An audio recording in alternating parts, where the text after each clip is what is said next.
మత్తయి సువార్త 6వ అధ్యాయము మొదటి నుంచి. మనుషులకి కనబడులని వారి ఎదుట మీ నీతి కార్యములు చేయకుండా జాగ్రత్త పడుడి, లేని యెడల పరలోకమందున మీ తండ్రి యొక్క మీరు ఫలమును పొందురు.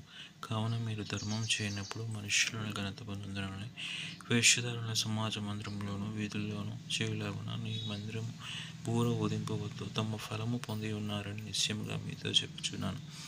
నీవైతే ధర్మము చేయనప్పుడు నీ ధర్మముగా రహస్యముగా ఉండు నిమిత్తము నీ కుడి చేయి చేయనది నీ ఎడల చేతికి తెలియకుండా అట్లయితే రహస్యమందున చూచుచూ నీ తండ్రి నీ ప్రతిఫలమిచ్చు.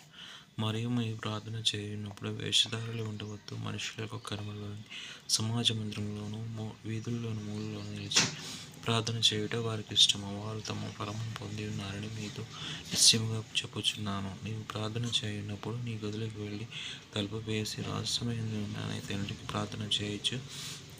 అప్పుడు రహస్యమందున చూచు నీ తండ్రి నీకు ప్రతిఫలం ఇచ్చును.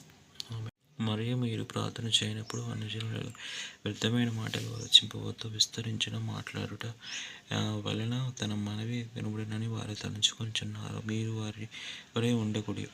మీరు మీ తండ్రిని అడుగక మునిపే మీరు అక్కడగా ఉన్నవేమో అవి మీకు తెలియము. కాబట్టి మీరు ఎలాగ ప్రార్థన చేయండి: పరలోకమందున్న మా తండ్రి, నీ నామము పరిశుద్ధపరచును గాక, మీ రాజ్యం వచ్చును గాక, మీ చిత్తము పరలోకమందు నెరవేరునట్లు భూలోకమందు నెరవేరును గాక.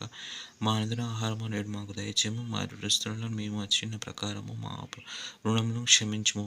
మమ్మల్ని శోధన నుండి తేక దుష్టు నుండి తప్పించుము. మనుష్యుల అపరాధములను మీరు క్షమింపబడిన యెడల మీరు పరలోకమందు తండ్రి మీ అపరాధాలను క్షమించును. మీరు మనుష్యుల అపరాధాలను క్షమింపకపోయిన యెడల మీ తండ్రి అపరాధాలను క్షమింపడు. ఉపవాసం చేయనప్పుడు వేషధారులై దుఃఖములై ఉండకుడి, తాము ఉపవాసం చేయుచున్నట్లు మనుషులకి కనబడునని వారు తమ ముఖమును వికారము చేసుకొందురు. వారు తమ ఫలము పొంది ఉన్నారని నిశ్చయముగా మీతో చెప్పుచున్నాను.